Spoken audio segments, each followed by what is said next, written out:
Hi all, நம்மக்கிட்ட ஒரு பெரிய பழக்கம் இருக்குது. அது என்னன்னு பார்த்தீங்கன்னா ப்ரோகாஸ்டினேஷன். ஸோ ப்ரோகாஸ்டினேஷன் அப்படின்னா என்னென்னா, நம்ம வந்து ஒரு வேலையை முடிச்சாகணும். அது வந்து ரொம்ப முக்கியமான வேலையாக இருக்கும்.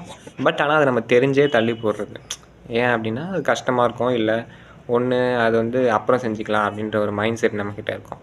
ஸோ அந்த மாதிரி விஷயங்களை வந்து நம்ம எப்படி ஓவர் கம் பண்ணுறது, அதாவது ப்ரோகாஸ்டினேஷன் வந்து எப்படி ஓவர் கம் பண்ணுறதுனா, இப்போ நீங்கள் வந்து மார்னிங் எழுந்துக்கிறீங்க, அப்படி ஃப்ரெஷ் ஆகிட்டு எல்லா வேலையும் செஞ்சு முடிக்கிறதுக்கு முன்னாடி எந்த விஷயத்த வந்து இப்போ நான் சொன்னேன் இல்லையா, தள்ளி போடுறேன்னு நினைக்கிறீங்களோ அந்த விஷயத்த வந்து ஃபஸ்ட்டு கம்ப்ளீட் பண்ணிவிடுங்க.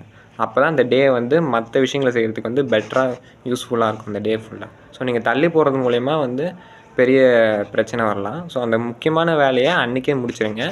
இன்னொரு விஷயம் அதை எப்படி ஓவர் கம் பண்ணலான்னு பார்த்தீங்கன்னா, ஒன்று அந்த விஷயத்தை பற்றி ஃபுல்லாக தெரிஞ்சுக்கிட்டு கிளாரிட்டியோட ஒரு கைடன்ஸோட உங்கள் ஃப்ரெண்ட்ஸ் கிட்டேயோ உங்கள் மென்டர்ஸ் கிட்டேயோ அந்த விஷயத்தை வந்து எப்படி பண்ணலாம் அப்படின்ற ஸ்கெடியூலை வந்து நீங்கள் போட்டுட்டு பண்ணலாம். ஓகேவா?